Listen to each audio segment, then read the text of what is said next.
is a man's world. Is it? Man's world. It wouldn't seem like it the way people are acting like, I can't say that word, but they acting like female dogs? Yes. It's just ridiculous. Hey, I'm Lewis Dix. TDP. And the name of the show is... Tighten up your belts, guys. It's In a Man's World. Yeah, at this point, we're at a point now where, ladies, could you please tighten your man's belt up? Because the men out here are just acting weak. Like what? Before I go any further, though, Harvard Westlake bust up Loyola tonight, and we are heading to the CIF championship Saturday, and we'll be playing Pasadena. So our boys, this was our third time this season beating up on Loyola. Congratulations. And, we were if I said excited that right, about congratulations. it. They was thick. We were thick because it was at their house, and they were thick up in there. And then the girls? No, the student section. So boys' school. Oh, okay. But they have girls, from other schools. Yeah. But we came in a busload, and they jumped out on us. They were up like 11-2, and then by halftime it was 25-24 them, and then it was back and forth, and then we pulled away, beat them by like 10, and it was nice. I'm sure John in Arkansas will be happy to hear that. Yeah, it was a big win for us. So we're heading to CIF. We take care of Pasadena, and then we'll head to the state again. Pasadena's an easy win? You saying? No, there's no easy wins. Right. There's no easy. Well, it was an easy win Tuesday against Martin Luther King in Riverside. We beat them by 30. How many brothers on that team? It was all brothers. It was all brothers? No, they looked at us like they were gonna bust us up. Then they jumped out 2-zip. Next thing you know, we had them by like 20 at half. Right on. Yeah, they couldn't handle that. We slapped them. Okay. But it was good. It was a tight game today. So shout out to the coaching staff doing their thing. It is still Black History Month. Is it? It doesn't seem like it because it's. Took it out to schools. Yeah, and it just seems it was. I went to see I Am Not Your Negro. Is that a play? No, that's a film that was based on James Baldwin. Oh yeah, and his work. Great author. It was a good little flick. But I saw it at Baldwin Hill Theater out here. It used to be Magic Johnson's theater in the hood. And something that could just compel me. It was a 10:50 show. Okay. So I was sitting around the house. This was, I think it was Wednesday or something. And I said, I felt like I need to go see it. Yeah. So I went to go see it, and then I got there early. I got there like 9:50. Okay. And people were coming out of another theater. They're having the Black Film Festival there. Correct. So I saw a lot of dashikis coming out of the film. You always see that and there. people with canes, dashikis and older people, With the X-Clan canes. Yeah, with the dreads and the dashikis. Grand glorious. Yeah, and the African print on. I was like, oh, it must be a black film. And it was a film on John Coltrane.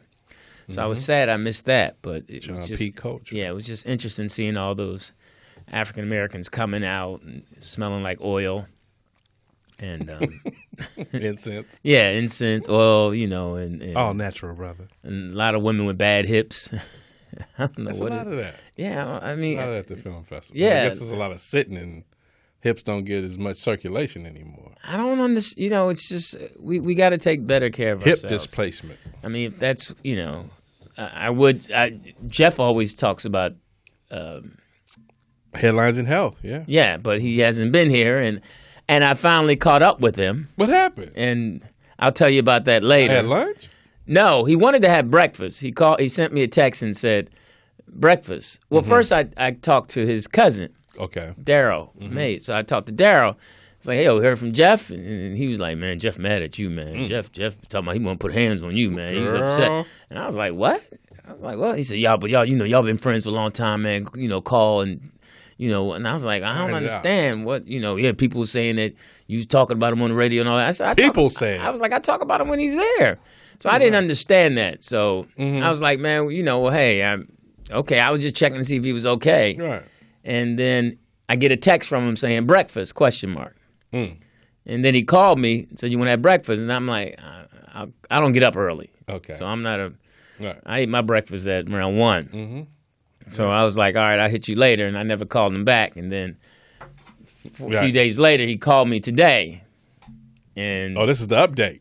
Yeah, so he called me today and around 1 o'clock. And so I basically he started off with like, hey, man, we've been friends for 30 years. I just want to let you know I love you. Oh, okay. And, no matter what happens, we'll always be friends. I was like, cool. And then I just like, what happened? Okay. So, and I'll tell you about that later on, because I did ask him what happened. This is the tease. Yes. Oh, okay. So I'll tell you what happened when I asked him what happened. I heard you can't kiss. That's what I heard. Well, and it was interesting because it threw me. I was like, threw you for a loop. Yeah, because I didn't understand it, and so I invited him. I told him what time the show started tonight. I guess he's still in protest or grinding. Yeah, I don't want to say maybe he quit. But how can you quit a job that's not a job? You do it all the time. Yeah, you couldn't quit art. We're artists. I guess so. You cut your ear off and. I guess that's it. But we do this for art. We don't do this for, right. Only the rollout show needs to get paid. Oh, wow. I'm sorry. Still sorry. So. Bless their hearts. So, and we wish Nikki Pam's mom speedy recovery. Understand she's ill. Mm-hmm. So we wish her mom speedy recovery. Wishes. Yeah, we wish you, we don't want anybody to be sick, and hope Nikki Pam's mind is at ease and her mom gets good care. Yeah. She don't have much time if she's on Obamacare. It's a tough situation. They're going to repeal that, so get it in now. Get your checkups now. So like 5 more days, huh? I don't know. To repeal so it. I was talking to POTUS when I walked in that Trump lost his mind. He's banning people from the press conference. The White House got banned, and they hemmed up Muhammad Ali's wife and his son at the airport. Oh, because of the immigration thing? Yeah. Oh, I thought they hemmed up Muhammad Ali's son because he couldn't fight. That probably was a part of it. Hey, but, man, you're supposed to be able to throw the guy's never been in trouble, and, the wife, she's showing, pictures of her and, the champ, and they're like, they sweating her about what's your religion and, yada, yada, yada, yada. Oh, well, they're Muslim. Correct. Oh, okay. Right. Man, this world is... So, it's Black History Month. It doesn't seem like it. And I'm assuming, one, because Barack's not in office, because it was a heavy dose of Black History Month when Barack was in office for the past 8 years. It was he was like on the cover of every Black History Month program in school. Correct. So now that he's gone, I guess it's hard if Trump's on the cover. It's hard. So I enjoyed, when my kids were growing up, we enjoyed Black History Month because most of the time they were in a private school, so we had to be one of the representatives of the black family. Okay. For Kwanzaa and Black History Month, and their mom would always put it together, and we'd have to go, So go buy a dashiki off of Crenshaw and Slauson. They always had them on the fences, so you could buy it. Right. So I'm saying if you don't do that, then the school doesn't recognize. Or another black parent would do it with their family. But, so do you guys coordinate it, or it's an individual thing? Yeah. You would have, some soul food or something, Everybody would. What did you make? I hate to say because people get mad, a fried chicken. Because I read, too, that some school, they got mad because they served fried chicken and sweet potato pie and all that for Black History Month. And people got upset. How you gonna get mad at? I can understand getting mad at the fried chicken is no good, and sweet potato pie is iffy. Correct. But and we all know. Well, we don't all know, but Black History POTUS says she's gonna pull up some facts. Again, if John Lemon was here, we wouldn't have to. It'd have been a much more well-rounded segment. About Black History Month. He would be able to tell us. We would learn something. I am Fact Frida. Okay, so you tell us before we go. Before you go. I mean, before we continue, is what I meant. Can you tell us what how Black History started? I know I remember it started off as a week, correct. Right? Yes, it was called Negro History Week. And that began when? In 1926, Dr. Carter G. Woodson observed it on the second week of February. Okay. But I do, instead of like the same old inventions that we hear, I did find 5 inventions by black people stole by white people. Oh, that's a good one. Go ahead. Stole them all. What you mean? It's called a patent office. Yeah. Well, the first one, and we'll just spread them out during the show. But the first one would be this man by the name of Benjamin Montgomery. He was born into slavery in Virginia, and he worked at a general merchant store. Mm-hmm. And so they delivered. So it would take a long time to get there on the boat. So he came up with a navigation system and propeller for the boat to deliver the deliveries faster. Wow. And they stole it from him. So he probably made the propeller. Is that what you call it? Yeah, propeller. Wow. But the navigation that goes with the propeller? At the bottom of the boat, how it, the little thing. Yeah, the propeller. Propeller. It says Montgomery invented a propeller that could cut into the water at different angles, thus allowing the boat to navigate more easily through shallow water. So, black man came up with the propeller. He said Montgomery attempted to patent his invention after regaining his freedom, but was rejected. Wow. And what was the grounds of rejection? It's just, we don't want it. Yeah, okay. Wow.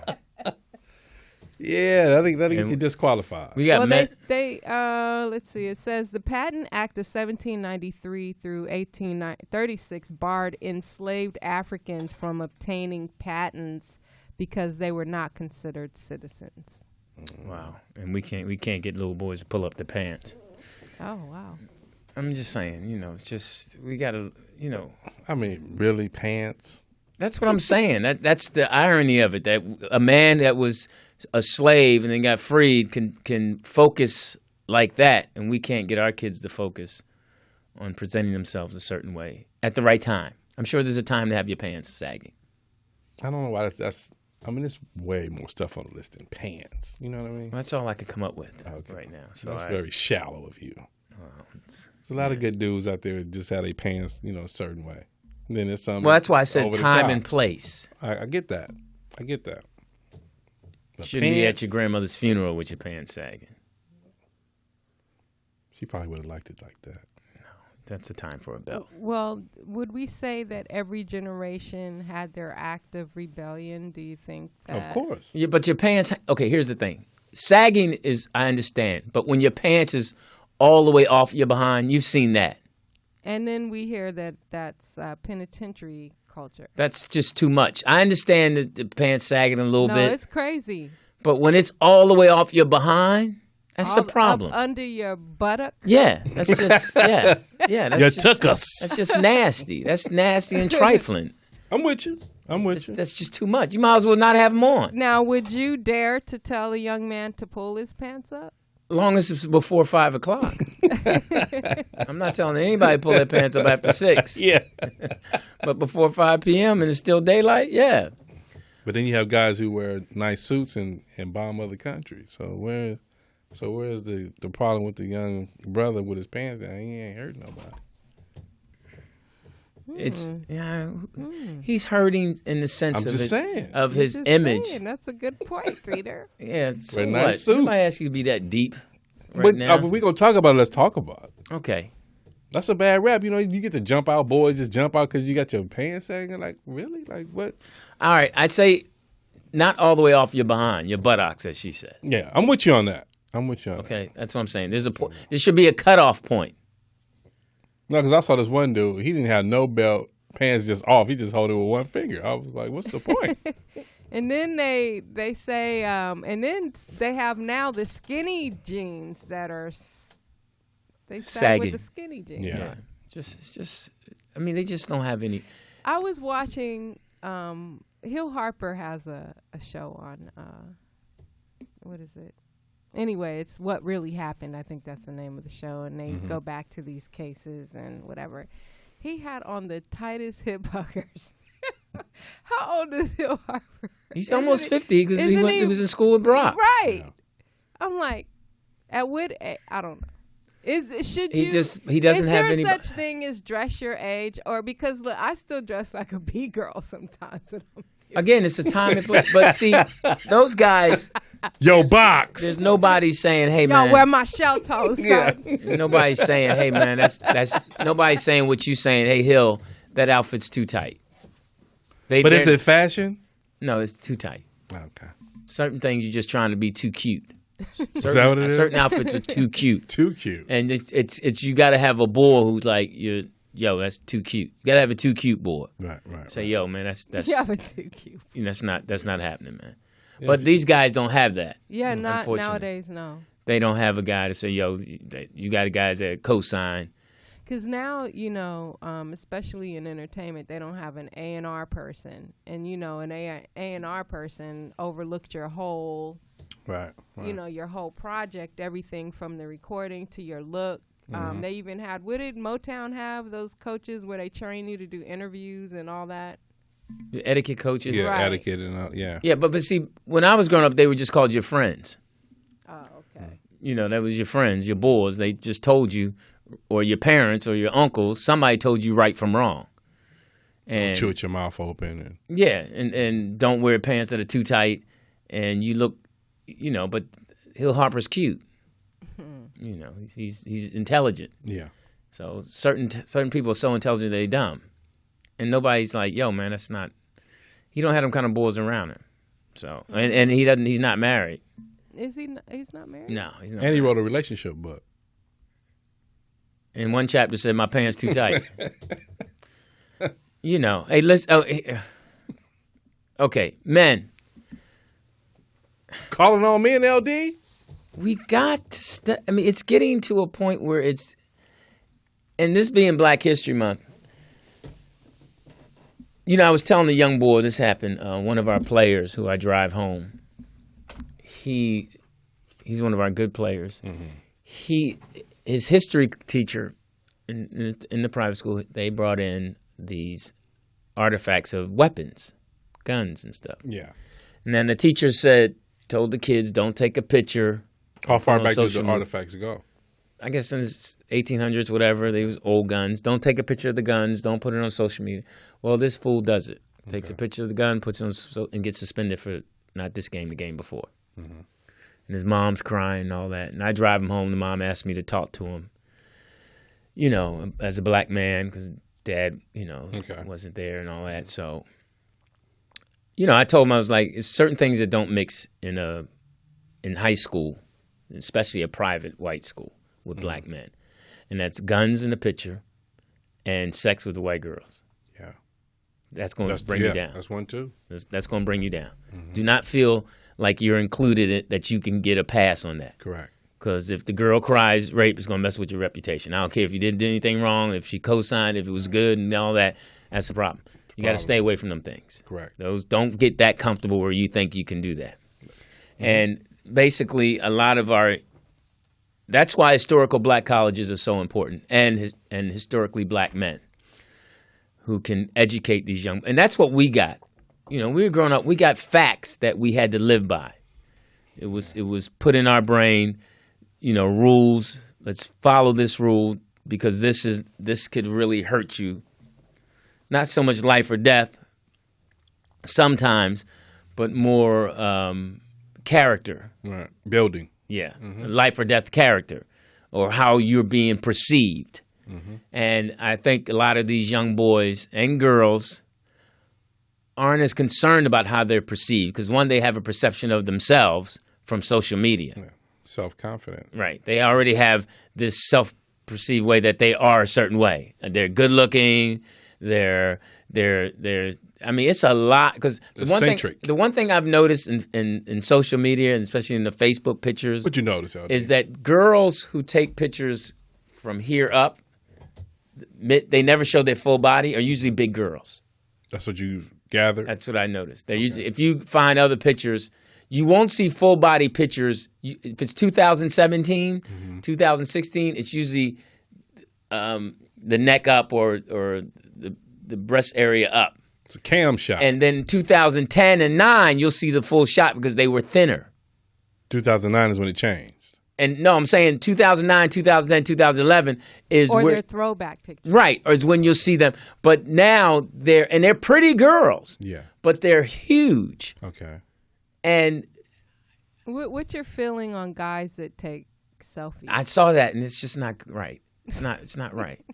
It's not right. It's not. Men should not be that absorbed into themselves. Why not? Because that's a female thing. Oh. The mirror was more or less built for females. Hilarious. That's funny. Men, what happens more so a mirror was people would look at you and say whether you were dressed right or groomed right. We didn't really partake to the mirror as much. You know, girls always love the mirror. Yeah, and now men who take selfies and pose, and it's too much posing for men. Okay. We should not be built that way. It's a self-centeredness that doesn't allow you to protect and be the man that you should be. It's too much. Too photogenic. Too much. We're doing too much, and it's getting in the way of us handling our business, I believe. We're too, and I don't want to say soft, but we're doing too much.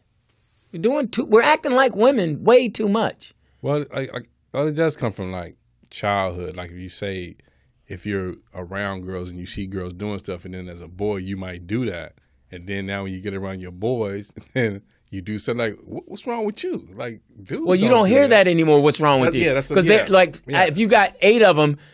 5 of them are doing it, and the three feel like, okay, should I be doing it? That's what I'm saying. I'm talking about the different pockets. So if you're in different pockets, and then when you come with your boys, but now all those pockets have those tendencies, like you mentioned, so nobody checks that right when they get together. It's okay. It's like you can't even say. Like I remember, if a gay dude came into the room or in the mix, we like, okay, that's a gay dude. It's cool. Mm-hmm. I mean, and then all of a sudden everybody would go their way. Right. Now he's able to sit in the group and be gay, and you got to have a tolerance. I'm with that, but then it becomes okay, and where everybody's so comfortable, it's acceptable. Yeah, and it should be acceptable, but we don't have to drink the Kool-Aid. We don't. It's coming. So you can't even discuss it now. Because it sounds like you're hating on them. No, we're not hating. It is a discussion, so you can't have a discussion to be informed or not deal with it at all. That's what the discussion is about. Because people throw that you're homophobic and all that. No, we're not. Well, this don't throw that. You have no. Men are men. We have a right to be to enjoy our testosterone. Yeah, we enjoy our testosterone. We enjoy to have loud voices. We're able to get in a fight and become friends. We're able to talk about each other and clown each other, and it's not bullying. Right. Is it 39 minutes into the show yet? 28. Sounds personal. Yeah. Hey, you have to let me know when we're 28 minutes into the show. The 28-minute mark. You have exactly 5 minutes. Okay. Because then I will tell the whole Jeff story that we're 28 minutes into the show. And it makes sense. So it's apropos. Right. Not so much. It's just that I'm getting more and more confused as I get older. And I think that's what happens. You know, I'm sure our parents who got older were confused. But just think how they dealing with it. Oh, it's got to be driving them crazy. Right. So I'm just saying, in a mother situation, dealing with you and then things that you did and didn't like, and now she see these kids like, ooh, I got off easy. Right. And I'm saying that too when I think about my children and my son. Right. That I got off easy. Because if I had a son now, I don't know, I would be a Neanderthal. I would really be. That's a large gap to fill. I would have problems. Yeah. Telling him how to do certain things and not reacting like, it's like I wouldn't have a problem hugging him and kissing him, but trying to the personal articulate that. The personal attention that you speak of is there, but the outside influences and what you see and how everything is moving fast is not as warm and not dealing with time as love. Right, because like right now, I see some of our players sitting on each other's laps. Okay. And that's something in high school we don't get that. The other coach is like, why are you sitting in his lap? We don't get that. Right. We don't that's too much. Mm-hmm. But we always, all the coaches have to take a step back and say that's who they are. Okay. But you can't even correct that as a coach? Like it's hard to, we don't understand it because one, they seem so, we'll be sitting in a circle. Okay. And one of the kids, a couple of kids, was sitting in each other's lap. We like, what y'all doing? Yo, man, why you sitting in his lap? And did they explain to you why?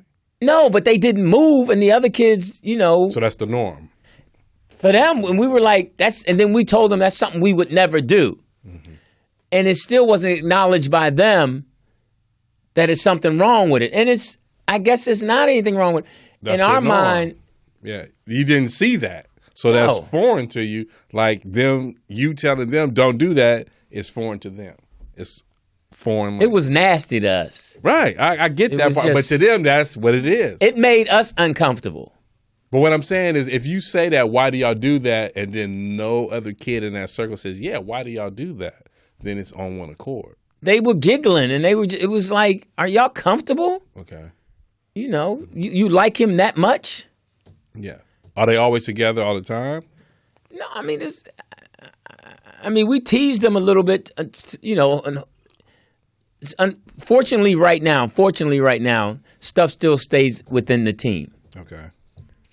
And that's because they're 9th, 10th, 11th, 12th graders. Mm-hmm.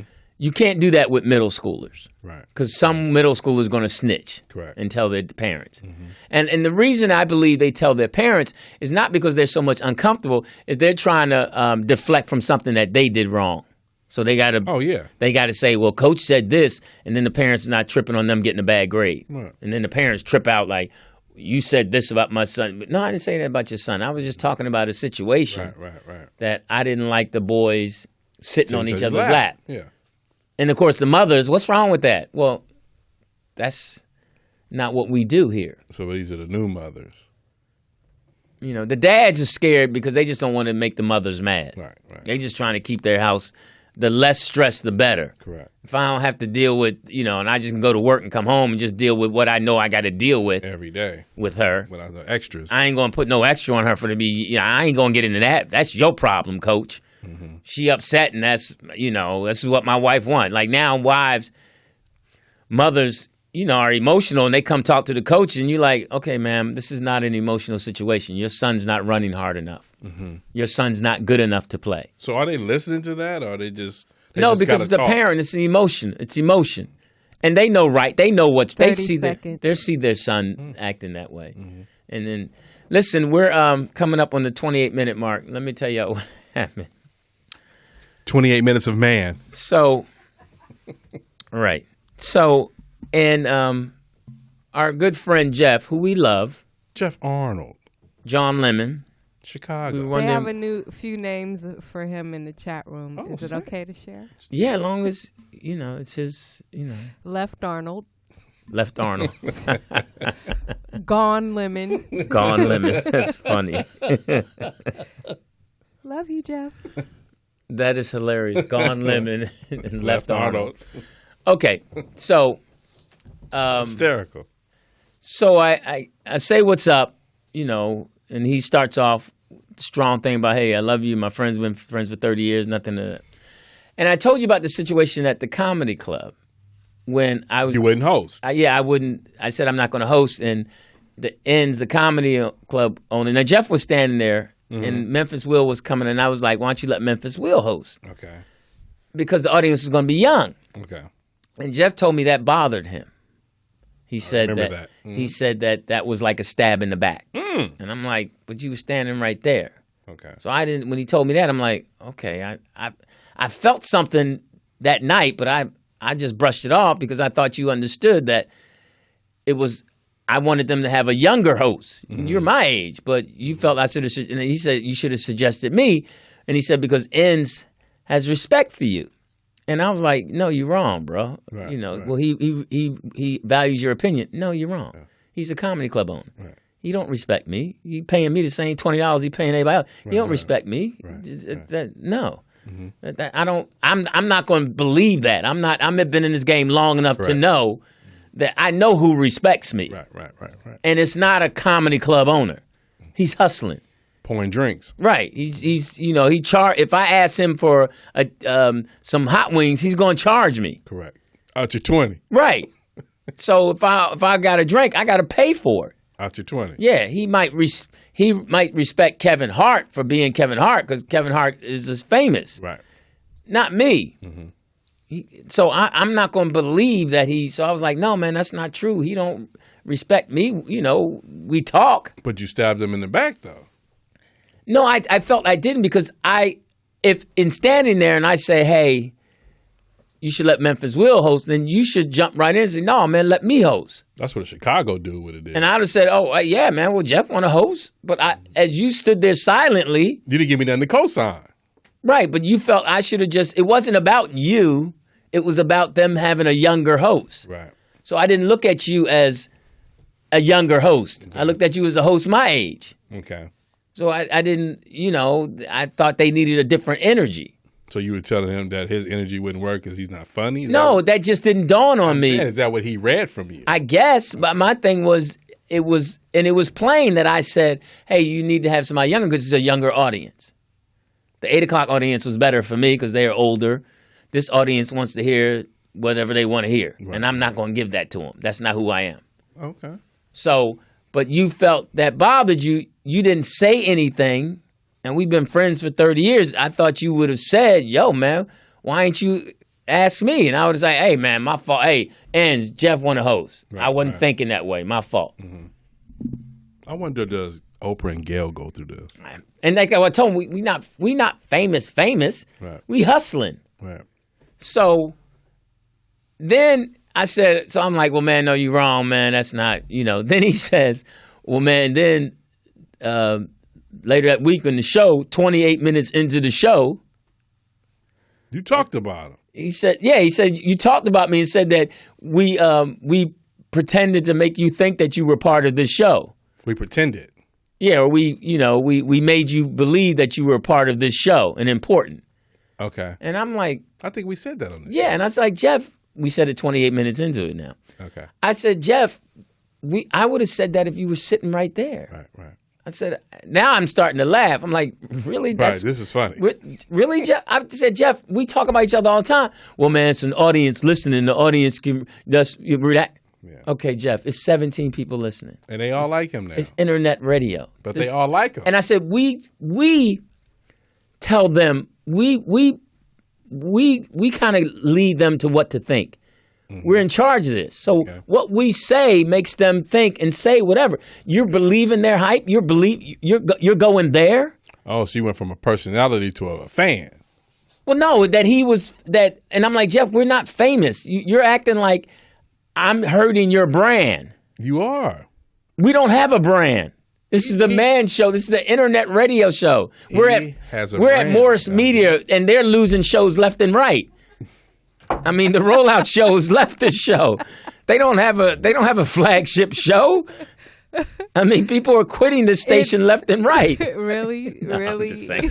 Really? I'm at 32 minutes in, so Poet's gonna have a time You're problem. The flagship show. Okay, now. so you saying people just left Arnold? Right. So I'm at this point. I'm like, okay, really, Jeff? You really going there? That he's the going audience there. Is listening, and that bothers you.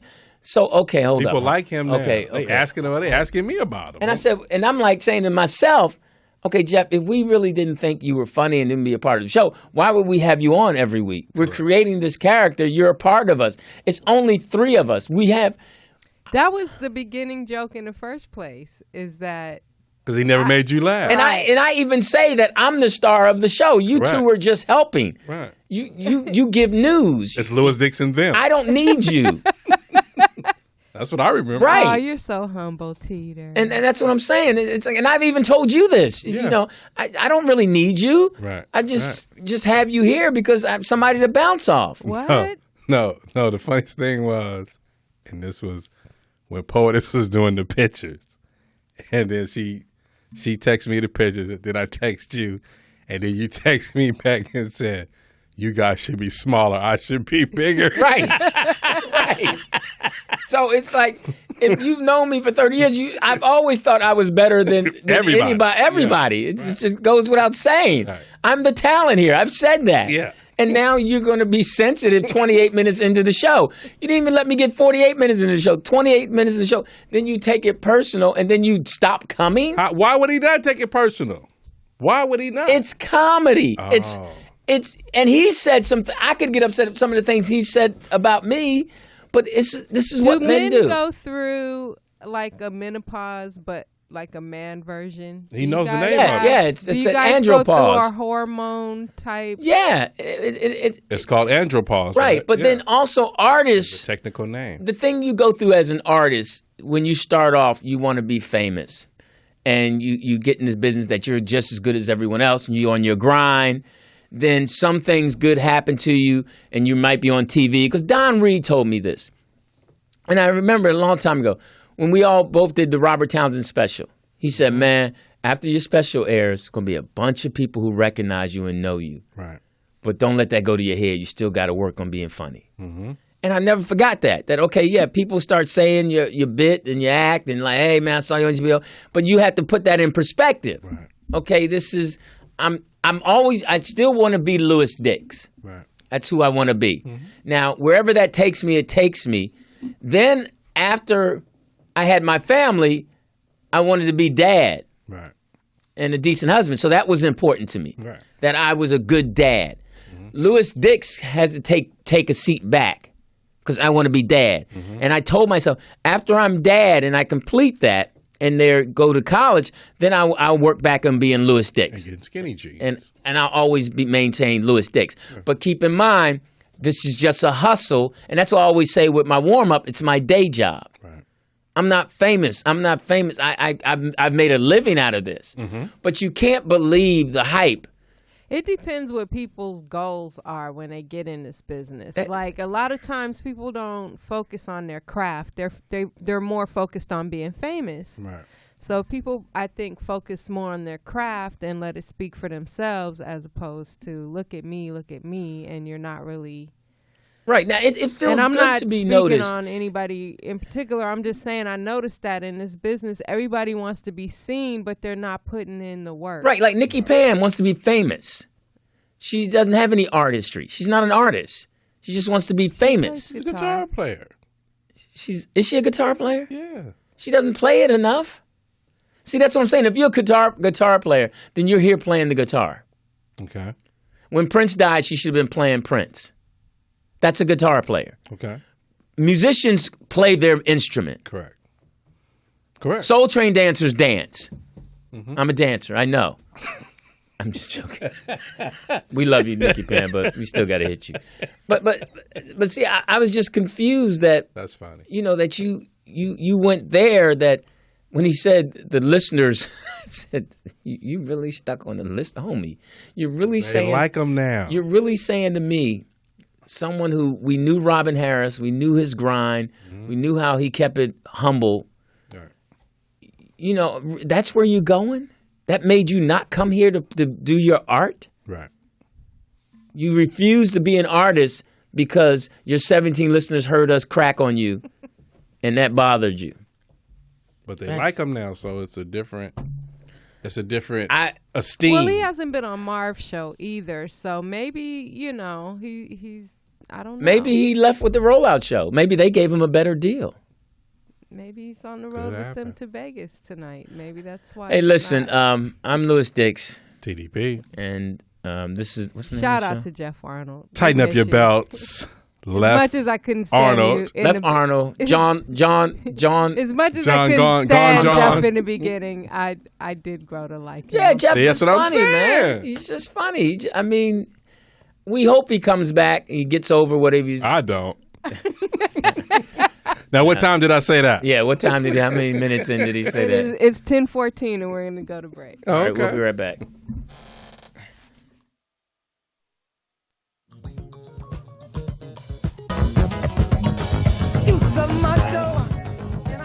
Hey, I've been feeling better. Hey, we're back. I'm Lewis Dix. TDP. I've been taking B12. Yeah, you said that. John Lemon was here. I could ask him about taking so I feel better. Give you energy? Yeah, I took it this morning at 10. I've been taking it for 3 days now, and 2 days earlier I was taking it at 1 o'clock. Okay. And then I would feel energy, but I took it at 10 this morning. Got up. Yeah, I've been feeling a lot better. Still getting my workouts in. You got to be careful what you ask for. I was talking about how I wanted to gain weight and all that. Now I'm a little chunky. So last off, you were 190. Yeah, and I'm like 190. I'm feel like 192. I'm a little too. My stomach. A little bulky. Yeah, a little too. I gotta start doing more cardio. Oh, is that what it is? That's what it is. So I'm gonna start running a little bit. So you're eating all that ice cream with Code 3 and watching movies. No, I haven't. She was out of town. Oh, you've been lonely. You brought your candles out. She just, She let you down. Relationships are different. You start off. That's a big topic, LD. Big topic. I don't know if you want to go there. Then you just go there. You just one person feels one way, another person feels another way. Night and day. And again, I've always I believe. No, I'm not gonna get into it. Why not? I'm just. She's thinking one way. You're women thinking need to understand when a man cares for you and is into you. You can't keep taking that for granted and telling him. And now I know how women feel when a man says, "In the afternoon, how you doing? What's up? What are you doing later? We're gonna get together." Da, da, da, da, da, da. Then around 10, "Hey, I'm tired. I'm gonna go to bed. I'll see you tomorrow." It's called off. That's starting to bother me. Oh, she's rescheduling on you. And then I'm like, don't tell me that. Don't even tell me. Bring it up. We're gonna see each other. Mm-hmm. I'd rather you just come over. See you when I see you. Yeah, I'd rather you just come over because I'm not feeling you keep telling me that and then the letdown. Yeah, because I really want to see you. Now, evidently, you don't want to see. You just become practical with it. And I know this is always flipped more so with men and women than women and men. Because the man's always saying, "Yo, babe, I'll get with you later. That didn't come over." And the woman gets tired of the guy saying that, never comes over, and she ends up by herself that evening. Correct. Watching TV. So that's what's happening. And I don't, and I told her, I'm like, just don't tell me you're coming by anymore. I'll see you if you come by. And what was her response to that? Don't be that way. Okay. Don't be that way. Understand. Women are always asking us to understand when they have a certain way of doing things. Because when she was with me and she called you on the phone, I was like, I don't know why you don't understand. You got jokes. And I'm okay with that. Just tell me. Just don't tell me at 2 o'clock in the afternoon, 4 o'clock, and 6 o'clock that I can't wait. I'll see you later. Looking forward to it. ... And then. Around, so you're getting updates up until the time that she can't make it. And then around, last time I talked to you at 6, and then around 10, I get a call saying, "Hey, I'm going to just chill at home, Mm-hmm. Okay, all right. I'll see you tomorrow. Okay, don't. Now, I'm not going, that 4-hour window, I'm not going to bother you. I'm not going to keep calling you because I've spoken to you 3 times. Correct. So, I'm going to go ahead and have dinner by myself, which I did.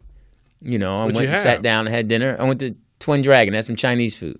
Nice. Twin Dragon is a spot. Right. So I went and sat down, had my dinner, and then that's that. Then you call me at 10 something, say, well, I'm going to go ahead and go. Okay. And I'm like, okay, all right, later, talk to you. I don't like when you say that. Oh, so you want me to tell you I love you and all that stuff when I've been waiting for you. Oh, tell me this. Now, when you went to Twin Dragon, did you sit at the bar or you sit at the... No, I don't sit at the bar. Okay. I'm not a that's bar. That's the lonely guy. No, I always... The lonely guy. You know why I don't sit at the bar? Because I feel like that's the... lonely guy! I got a thing where when people come... Hey, are you a dancer? When people come in and shoot up places... Sure. Excuse me while I kick my leg. When people come in and shoot up the place, they usually shoot up the bar first. I don't. Yeah, there's an angle coming through that. Yeah, I don't sit at the bar. I'm not a bar. I'm not going to sit there and eat and all that. Shoot you in the back with a beer in your hand. I'm going to be sit in the booth. Okay. And like the Godfather by yourself, huh? And the woman tried to sit me by the kitchen. I'm like, no, I don't want to sit by the kitchen. That door be swinging. I'm already by myself. Right. Damn, now I got to sit by the kitchen too. So matter of fact, I got 2 egg rolls waiting for me when I get home. Nice. Because I took some home. But so you're noticing a pattern as changing. Yeah, I think people get. I think in the beginning of relationships, people are on top of their job because they don't know who you're with. Correct. It's more or less checking to make sure. I think once a woman realizes, or a man that I'm the one, I'm good. I know what that person's doing. Correct. I can go ahead and solid. Yeah, I'm good. I'll see you later. And I'm not a see you later person. I don't like that. Okay. I don't like to be, if we're going to be in this, I'm going to be in this with you. I think that's what sucks about a relationship is when someone thinks they just have you and that they stop doing all the extra shit they were doing to get you. Right. And it's not so much extra. It's just my whole thing is don't tell me. I'm cool with that. Right. But don't tell me, like I say at 1, 3, and 6, that we're going to get together. I don't want to hear that. Just talk. Hey, how you doing? How's it going? I won't say it. You don't say it. Okay. And then if you come over, cool, I'll see you. Okay, yeah. But don't, and men do that all the time. I remember doing that. Right. When I was in my joint stuff, I remember doing, hey, what's up? I can't wait to see you tonight, da-da-da. And something else pop up. Right. And call her. Hello? Hello? Yes. What the fuck? Sweet brother Noomse. Oh, you know what? Shalom. What's up, homie? Noomse. Sweet brother. Huh? Okay. What's up, homie? How you doing? Yo, Lou, man. Yo, what? Oh, first of all, Lou. Yo, man, you need niggas to pull up on John Lemon, my nigga. This nigga head done took over his life or what? Yo, let me pull up, man. What's his address, Lou? Where he at? No, he got a gun, man. I wouldn't pull up on him. Oh, he got a gun, nigga. We got Nerf guns. We got super soakers over here. We ready, Lou. However, how you want it, huh? How you want it? Hey. You want it wet or you want it soft? You silly. How you doing? How was your week? Oh man, Lou, you already know, man. I had to check a white boy. You know what I'm saying? Oh man, that white boy was out of line like a motherfucker. What happened? Another white. I don't want to talk about it too much, but he was just trying to say black people are, we victimize ourselves, and I had to check that white boy on that shit. But I hate wasting my time on shit like that. Right. But then another white man tried to fight me, Lou. Get out of here, man.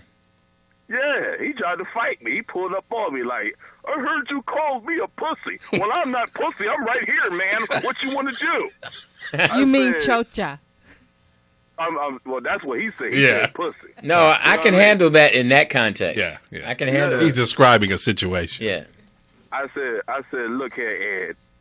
I said you was a pussy, and you're still a pussy right in front of my face. You know what I mean? Now, you need to go find you some pussy. Because you too hyped up right now, bro. Ooh. Seriously.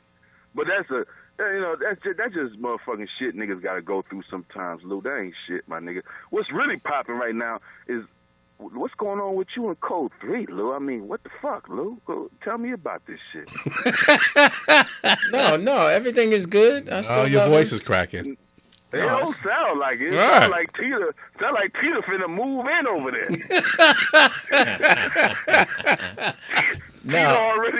Peter already got his socks in her top drawer.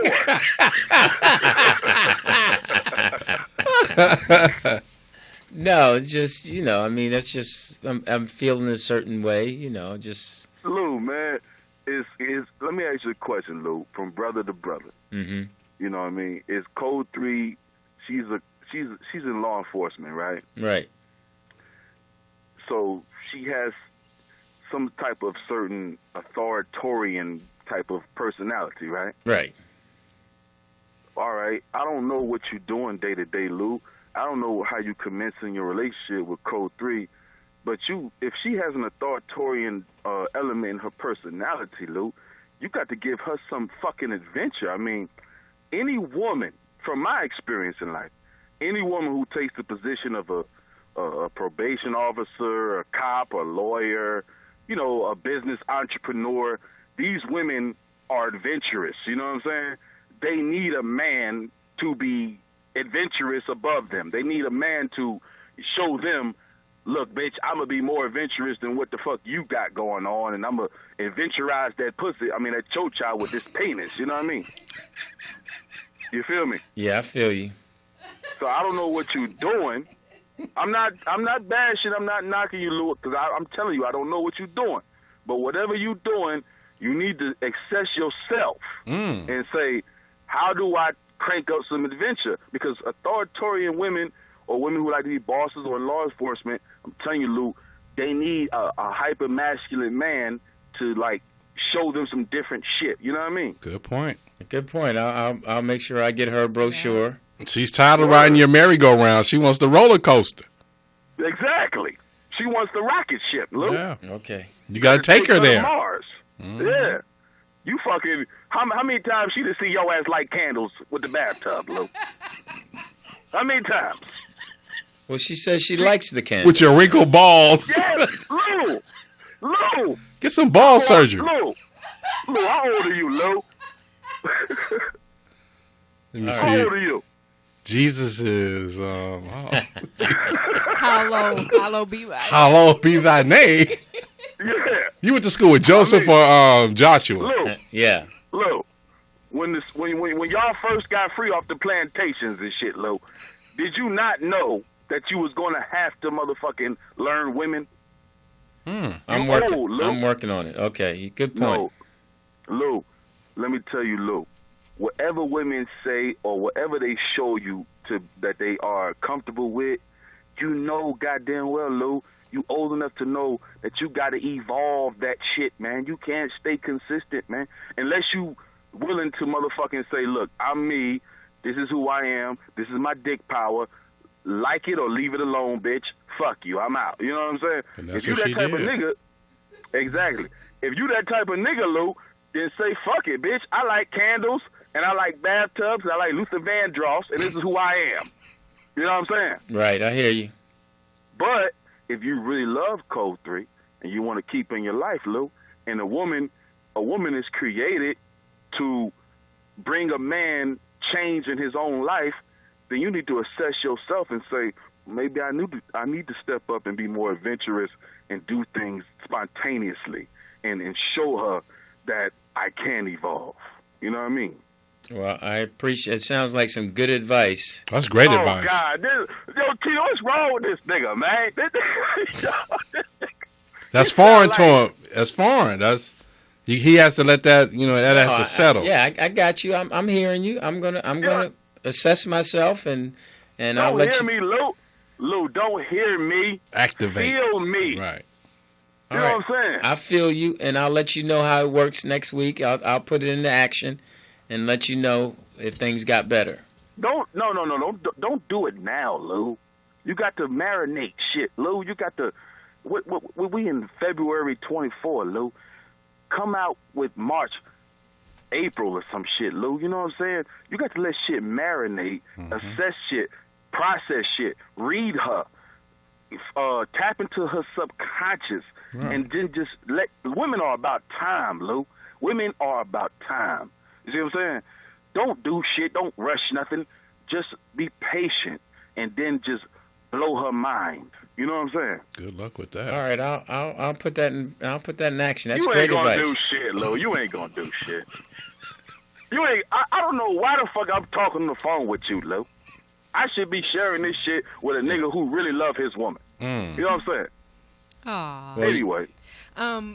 Willie, Chuck Farmer made a meme of. I'm putting it up Chuck right Farmer, now. Is that the nigga that be in front of the liquor store and shit, selling CDs and shit? That's his brother, Larry. We put up the meme. I can't even pronounce this. What is it? Shit. Bizik? No shit. That sound right. No Zodiac or some shit. Yo. You see it? Are you watching the show? Yo, Poe. What? You posting that shit right now? Yeah, are you watching the show?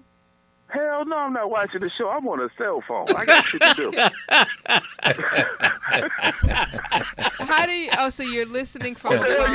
You think I'm sitting in a computer room and well, shit? you with obviously free listening. computer screens of Morris Media Live and shit. This boy I don't is know what hilarious, you're doing. man. You obviously are listening to the show. You knew what Lewis was talking about. I checked in when Lewis was complaining about Jeff, and that's why I was like, damn, Jeff and shit. I guess his head got so shiny the nigga thought he could take his shit to Hollywood and shit. He said, fuck Morris Media. You know what I mean? This nigga like goddamn CBS called me up. Oh man. Oh, that's a good point, well, look, man. Yes. Hey Lou. Hey, you was talking about. I'm sorry for taking so much time, Lou. But you was talking about, we're not celebrities, and I disagree. Of course, you know what I'm saying? Because you did. What was it, Peter? He had a McDonald's commercial or some shit. Yeah. HBO special. Yeah. You had a McDonald's commercial, HBO special. Wasn't you on Star Search or Apollo or something? Yeah, I was on the Apollo. Yeah. Yeah, Lou, you got credentials, Lou. No, I appreciate that. I know, but I try to put it in perspective of I'm an artist and I've been lucky enough to do some work and to continue to do work, but you're beautiful, Lou. Oh. You're beautiful. Well, I sweet tea for everybody. I appreciate that, man. I'm gonna keep grinding. Hey, Peter, McChickens all around. Yeah. Hey, man, you enjoy your evening and. Look. Wait a minute, boy. Look, yes. You was the fucking stunt double for Eddie Murphy on The Golden Child, Lou. You know what? You stupid. You're stupid. Lou, you a boss, man. Recognize that shit. I'm out. Man, I love you guys, man. Appreciate you, man. I'm out. All right. Peace. Willie Sweet, Wonka, Joe, Apollo legend. I like that young man. That was great advice. He's I like that young man. He makes me I could I have said this before. I can hang out with him. Mm-hmm.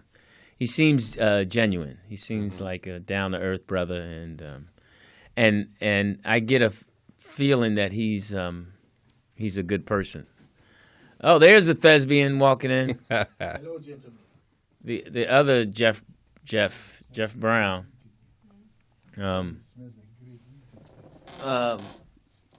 What's up, Jeff? How are you? This is not John Lemon or.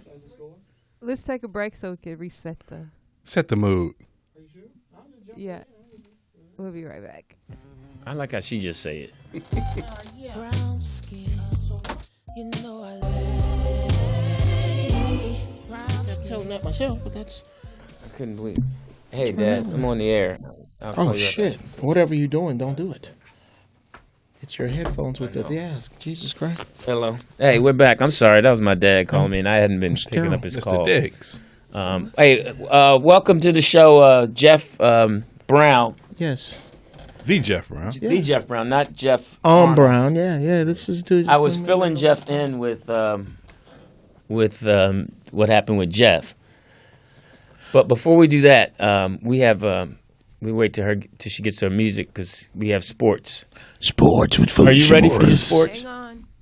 It's gonna be terrible. Sports with the poetess. It's never any good, so it's just Shitty sports with the poetess. That's the sports music. Are they giving you shit? What? We're supposed to have sports music, or just play some rollout music. Okay. Oh, there you go. Thank you.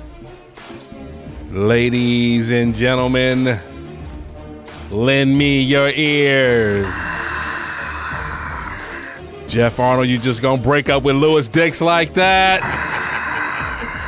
Teeter Sports Ticker. Big news. Australian Open tennis, Serena Williams, all-time greatest female tennis player of all time, 23 titles, is down in the land down under, trying to get the Australian. Trying to kick some more down under. I saw her in that thong bathing suit. Saw that, huh? Jesus. It was disgusting. I had to blow it up to really be mad at it. Oh my god. Oh my Can't god. be mad at it in regular. You got to be mad at it in 1080p. Whatever her mama and daddy did that night was a good night. And Rafael Nadal and Federer and Djokovic on the men's side in Australia as well. NCAA tournament's coming up. Man, I saw that Syracuse Madness Duke game. A man won at the buzzer. Yeah, Duke is ranked number 10, so 10 will be Duke, 9, Baylor, Carolina's 8, Louisville fell down to 7, Oregon representing the Pac-12, UCLA 5, Arizona. Pac-10 is heavy in there. Gonzaga is ranked number 1, Villanova 2. I'm not believing in and that. Kansas 3. You don't believe in Gonzaga? They haven't played anybody. But they've been there for a while since Morrison. Yeah, I know they beat Arizona, but they in the tournament they're gonna get beat down. They're strength. So who you have in the tournament? I like Arizona, and I like UCLA doesn't play any defense, but I like Arizona and Duke. Okay, and you, Jeff? I have absolutely no interest in it. Don't worry about it. Okay. At all. I don't. You know what? I think college sports are dangerous because when I watch professional basketball, I watch the Lakers play. Well, they're almost close to the bad part of this. But when I watch the Clippers play, I look clearly at that and go, you can't do that. When I watch college kids play, I go, oh, they haven't weeded out the fuck-ups yet. Oh, I could do that. No, my fat ass can't. No, I can't. But watching them, I could do that shit. And that's how you get your back wrenched out watching college sports, because you think your old ass can do what they doing, because they're not incredible. They're just good. Yeah. And they're not getting paid either, which is bullshit. Something about the young body can fall and get back up. Oh, yeah. The old body falls. It depends on your health. Bring me a pillow. Depends on your health. If you fall like some of them, you done. Teeter, let me tell you something, bro. I don't give it. Father Time is undefeated. I understand, but I've seen Dr. Sabi fall on his knees at 81 years old, so it'd get back up without a problem. Okay. It don't work for everyone. Who else is eating like Dr. Sabi? I'm trying. How hard it is to eat. I'm just saying. Rest in power. God bless the dead. Fair enough. Mm-hmm. That's all I'm saying. And the big news. Uh-oh. The Lakers. Oh, yeah. That's right. You're a Laker. Irvin Magic Johnson, president. Jim Buss, Mitch Kupchak, out of there. I know the girl had to fire her brother. How does that work, man? But he's still owner. That's easy. You say, listen, you're fired, but you're still part owner of the team. Right. That's an awkward Thanksgiving still. Well, it's 4 kids, and Jeannie and Jim being the older 2, and then there's 2 younger ones. I think Joey and another one. His first go-around was when they won in 2009. 2010 is when he was on board with the team. So those are the ones that's in the family. He's more into the game than the other brother is. He's just really not good. And he said 4 years ago, if the Lakers didn't, make the playoffs or get it better, that he would step down. So, it was his time. So Jeannie made the call to Magic. It's like, we need some help. Came in as a consultant, then ended up being the president of operations. So that's a big step in Laker land. To have somebody of his caliber, who knows hoop. And, people try to say, well, he was terrible when he was a coach and he was terrible when he had his old show, but that ain't got nothing to do with this. I heard EJ's He's a hell of a businessman. I heard EJ's on the fashion. He can count to 500 million. Real quick. There you go. Real quick. Look at that. So, congratulations to Irvin Magic Johnson for pulling the trigger. They got rid of a couple players, and Boogie Cousins got out of Sacramento and went to the Pelicans. Yeah. Down there with Anthony Davis, and they got blown out by Houston. And Lou Williams went over there and put up 27 on them. Yes, sir, real quick. But that was just something you had to give up. But Magic's going to make some moves, but the moves won't be until maybe 2 or 3 seasons with the whole collective bargaining agreement. So we're looking at our first $200 million Here's a player question. coming up. Here's a question. Season. Here's an idea. I'm going to pitch this idea for a show. Okay, a couple of guys who really know sports really well, and then just one fucking retard on the end that knows nothing about sports on a sports show. I think that would be very interesting, and because of questions like this. How hard must it be, even though you're a professional basketball player, to get laid if you play for the Pelicans? That's not okay, I play for the Heat. I play for the Spurs. I play for the Bulls. I play for the Warriors. You play for the Pelicans, really? It's just not that masculine a name for a team. Yeah, but it's that NBA. Yeah, they know that those girls know the average salary of these guys. Oh, that's right. They don't go to what is it? They don't go to the All-Star game to swallow. No. Well, some of them go to swallow. No, it's their condoms. Yeah, I'm telling you, it's going down, baby. It's going down. They're trying to get their eggs fertilized. I got you. I got it. And to your point, where the Pelicans is not a tough team, but when you got a pelican on the back of your Bentley, that's what I'm. That's a cute bird. What kind of bird is that? What kind of bird is that on your conversation. Good point. It's a good point. And in NFL news, I have nothing to report. Good. Good. Eagles lost. Hilarious. Okay. Pittsburgh too. Yeah. Okay. And I see he's got a Jets hat on. Just because it's green. I like the color green for prosperity. Fair enough. Well, as usual, that's our. And that was Teeter Sports Ticker right here on. Didn't tick anything. Just in a man's world. Tickled off. I'm Lewis Dix. TDP. Jeff Brown just stopping by. And we are talking about all kinds of shit. Well, we were talking about Jeff Arnold, John Lemon. Shout out! Oh, that's hilarious. Shout out to Jeff Arnold. That's my boy. I have another Black History fact. Okay. A little more interesting. From the light skin person. Then this bullshit that's going on? Right. Okay, go ahead. Light skin history? Let's go. Hit it. No, it's inventions that black folks invented that white folks stole. Oh, brother. Well, you missed the... we don't have if that we're kind saying of it time. correctly, the blade that turns the motor on a boat... the propeller. I was just trying to see if he was going to give us another word without you saying Yes. that word. Well, I used to work. I was in the Marines. I used to work on That's aircraft. why I was asking. Did you know a black man came up with it? Yes, propeller? I did. You know his name? No, I don't. Oh, okay. You know his initials? Yeah. F-U. Yeah. It's close to me. Okay, Benjamin Bradley was born into slavery around 1830 in Maryland. He was put to work in a printing office, and at the age of 16, he began with scrap he found, modeling it into a ship. Eventually, his intuitiveness seemed far beyond him. He ended up creating a steam engine made from a piece of gun barrel, pewter, and pieces of round steel and some nearby junk. Wow. They said he also, because of his ingenuity, it earned him a job at the Annapolis Naval Academy, where he was a classroom assistant in the science department. There, he developed a steam engine large enough to drive the first steam-powered warship at 16 knots. How fast is that? For warships in RPM? 1840. In miles per hour, about 19 miles. 19 miles, okay. So that's not bad, huh? No, not bad at all. But at that time, 1840s. Well, here's the deal. I am never ever shocked by what it is that black people have done. First off, if you keep the history shallow, necessity is the mother of invention, and Whitey has made sure that we need a lot of shit. So we've had to invent and create and do.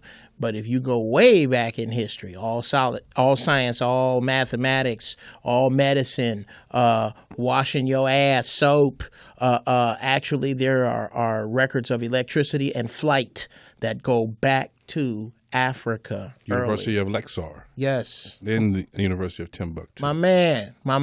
So before, yeah. Pythagorean theory and all that was, all that shit was stolen. Yeah, like Pythagoras stole the Pythagorean theorem. So, but my point is, I find it vulgar when white people are somehow shocked. Dismayed. This one's different. They treat you like a horse that can deal cards or some shit. No, I'm not different. I am not. I'll hold. right. Stay. Yeah. That's our shit. Yeah. Just like the NOLA pass. And Howard University alum Patricia Bath is responsible for creating the laser surgery for cataracts. Ooh. Okay. Wow. They stole that from her too? They didn't steal that one. So she got paid? She's still a doctor, I guess. They said with the help of the instrument, she was able to recover the sight of several individuals who had been blind for over 30 years. Wow. So was her part inventing the machine or using the procedure? The laser I can't pronounce it. Spell it.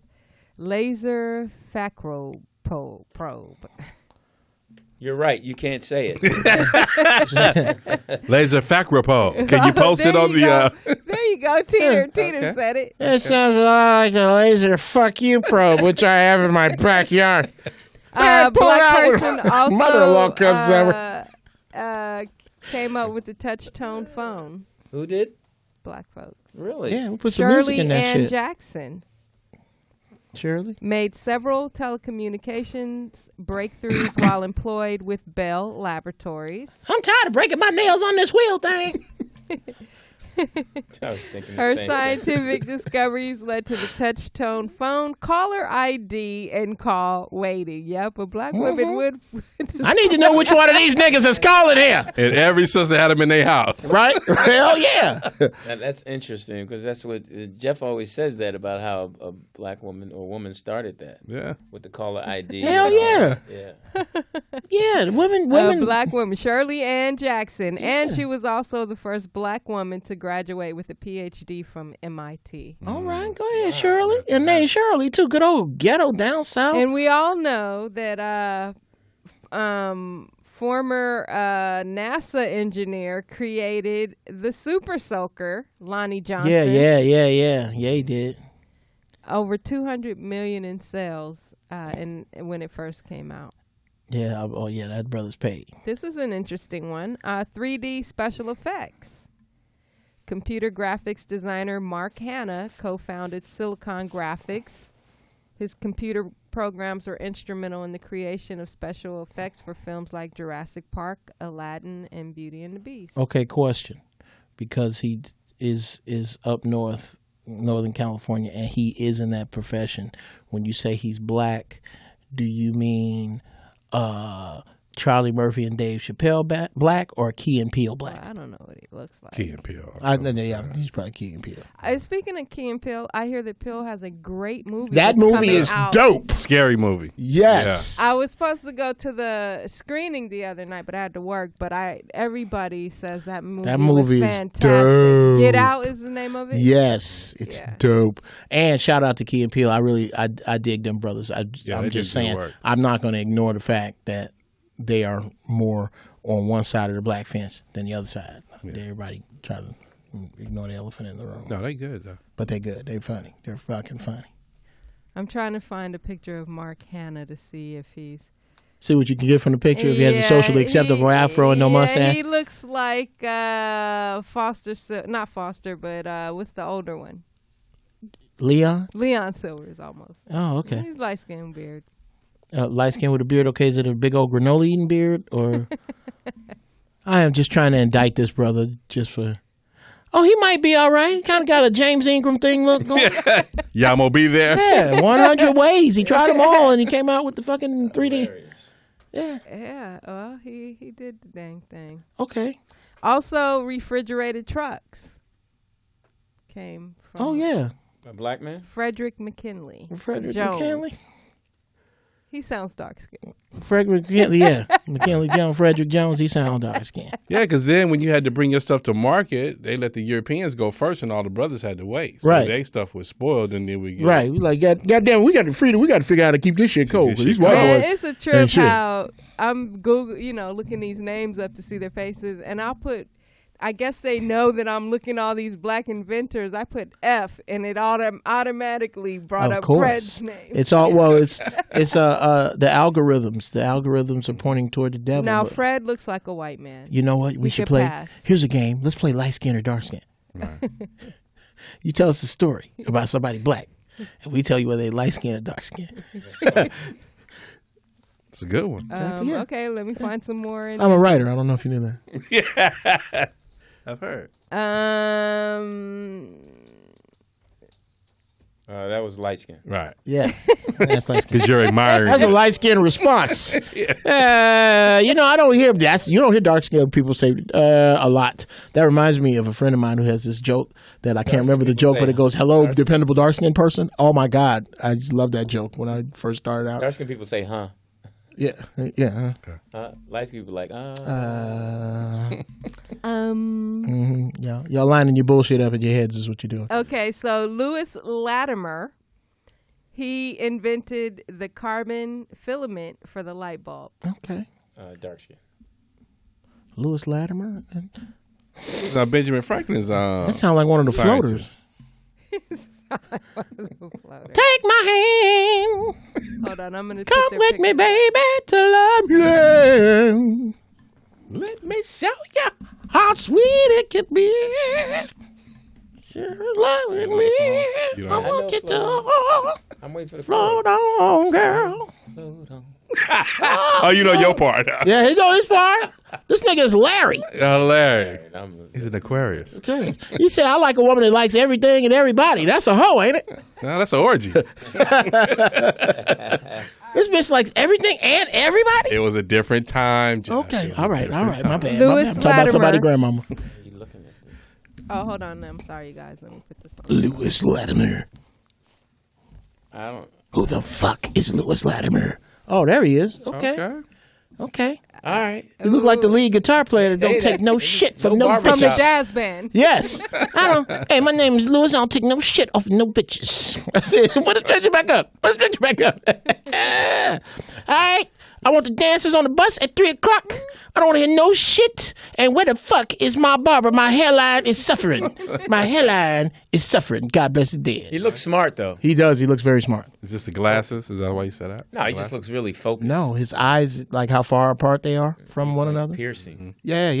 They say people with closer eyes are generally a little smarter. Yeah, some bitches, they got the horse eyes, one on each side of the head. They're not very smart. Not very bright. Okay, our next inventor. Shout out to Speedy, whose eyes are not very close together, by the way. Well, this next inventor, his eyes aren't either, but he. Oh, this nigga invented doorstop. Our next inventor invented the artificial heart pacemaker control unit. Oh, wow. Nathaniel Hale? No, his name is Otis Boykin. Otis Boykin. That's a nigga from the South Side. Hey, girl, you ever been boinked? Yeah.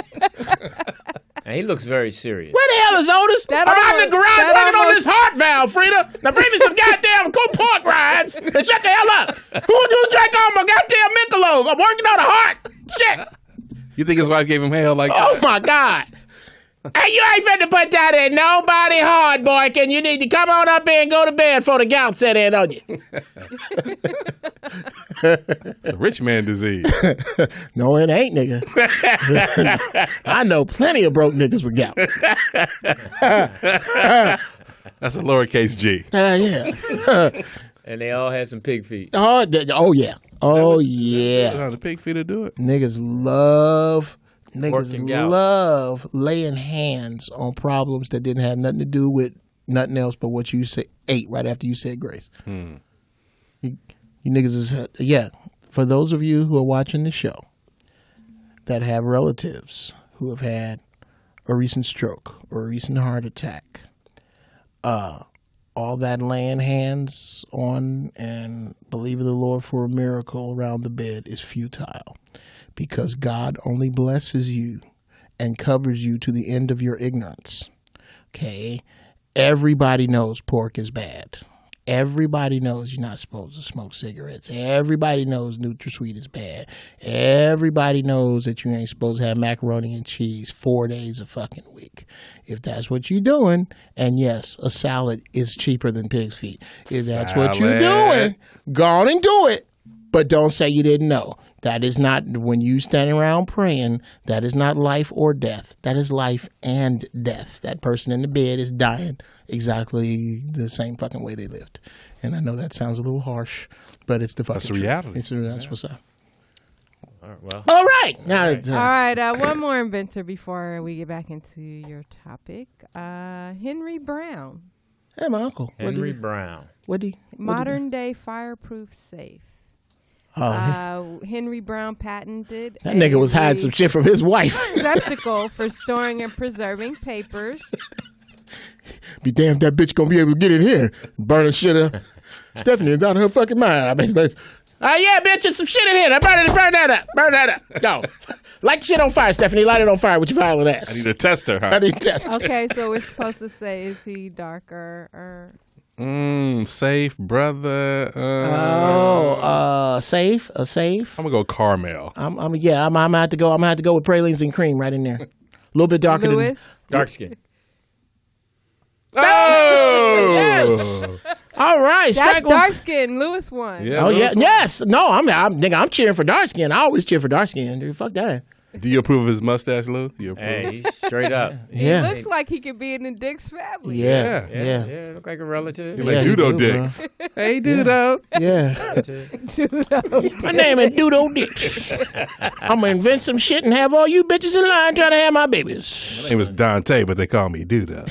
Hey, the number is 323. Oh, what? 293-3375. We're at MorrisMediaLive.com.